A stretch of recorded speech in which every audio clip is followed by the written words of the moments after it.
There are 4 lessons that I learned from reading the book Who Not How, and I want to share those with you right now.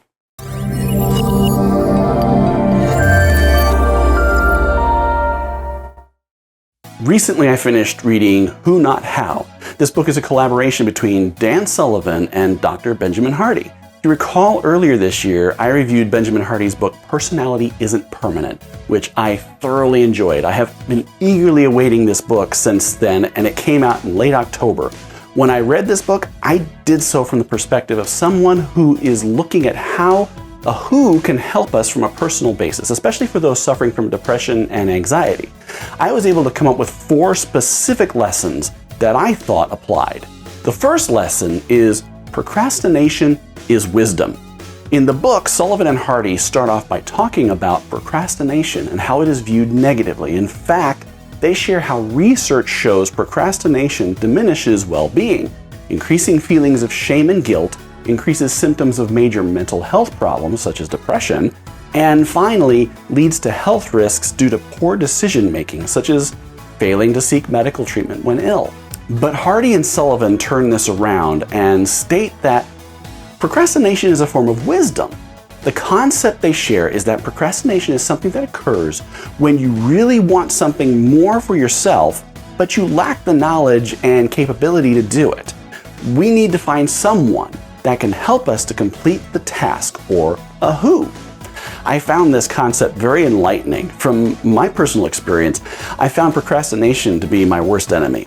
I'll find myself putting things off and not fully understanding why I'm procrastinating. I'll give you an example. I recently was lacking the know-how to create my new logo and intro for this channel. And as a result of putting off the creation of this logo, I was feeling depressed because I felt like I was lacking motivation or something was wrong with me. But by reframing this in the way Hardy and Sullivan have proposed, I now know that I was just simply lacking the skills and abilities required to complete the creation of the new logo and the new introduction. Instead of putting off the task, I needed to find a who that can help me take that task to completion. So I found a person who was capable of creating the logo and then another person who could help me do the intro. And they did it matching my vision that I provided. So it took a who to help me solve my procrastination problem. The second lesson that I learned was finding who's for all aspects of your life. Sullivan and Hardy tell us that we should find who's for all aspects of our lives, not just the professional or entrepreneurial. Finding the right who can help us push past our boundaries and achieve bigger and better goals. Now, while this book is written with an entrepreneurial and professional perspective, the concepts can apply to the personal side as well. You can find specific who's to help you with your depression and anxiety management, life coaching, or physical fitness. I immediately thought of an example where I'm focused on trying to eat better and focus on the right foods and correct proportions. My nutrition, basically. This is something I've struggled with for forever. I tried for a very long time to figure this out on my own, but I continually struggled and failed like a faceplant. This year, I chose to hire a professional nutritional coach to help me refocus my eating to achieve my goals of weight loss and building up muscle. The results I have seen by hiring this who have been significantly better than if I kept trying to do this by myself. I've lost weight, learned to manage and plan my eating, and build up muscle as well, all at the same time. The third lesson is avoiding the wrong who's, even the highly attractive ones. Hardy and Sullivan spend a section of the book talking about finding the right who's and avoiding the ones that, while maybe very attractive, may actually have the opposite effect you're looking for. They share an example in the book of Chad Willerson, the founder and president of a wealth management firm in Southern California. Chad had just received a lead for a very wealthy client who was looking for a firm to manage his portfolio. The lead had also been drawn to Chad and was very excited to work with him. The two had a series of meetings where the potential client was rather abrasive, condescending, and very high maintenance. And after subsequent meetings with Chad's staff and additional emails back and forth over the course of several days with this potential client, Chad had come to the conclusion that this would not be a good fit. While the new lead would provide a very needed boost for his business, Chad determined that this new client wasn't worth the pain. Chad politely declined to work with the client. While reading this, I translated this into the personal depression side of things. We need to have the right who's in our lives that can be positive influences for us.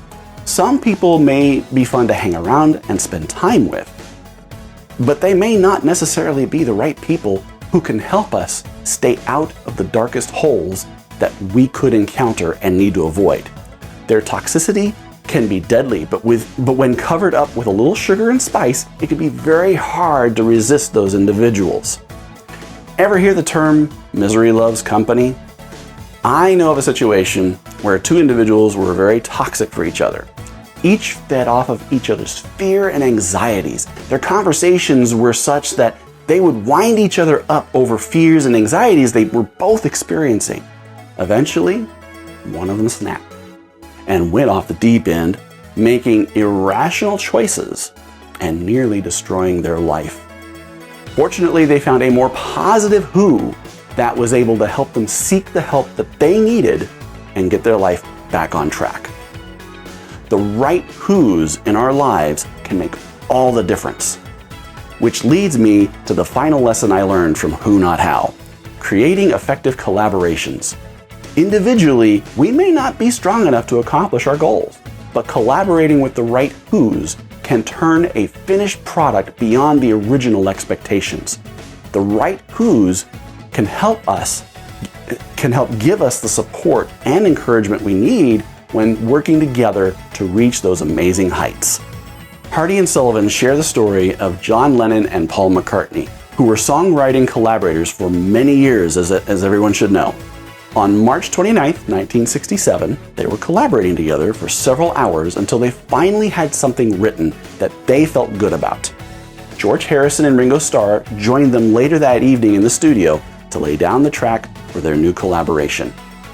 For this piece, Ringo Starr was the lead singer, and the remaining three Beatles gathered behind Ringo, silently cheering him on as he sang the leads. Near the end of the song, Ringo had to hit several high notes, something that terrified Ringo. And Ringo said he needed a lot of support from his bandmates, especially from Paul McCartney. After several takes, Ringo finally hit the mark. And what was that song? With a little help from my friends. Who's are what help us to be stronger people, whether it's to lend us a helping hand, to lift us up, or perhaps even collaborate and create something amazing. We have been put here on this earth to build relationships. It is through these relationships that we learn how to become better people. We grow and become stronger because of the company we keep. Father in heaven did not want us to be alone. He himself has provided ways for us to receive his help, and sometimes God is the who we need in our lives to help us through. I highly recommend the book Who Not How. As I mentioned, this book does have an entrepreneurial focus to it. But if you read it from an open mind about how to find the right who's in your personal life to help you every day, you'll get as much from this book as I did, if not more. You can find Who Not How via the link I have below. Thank you so much for watching this episode.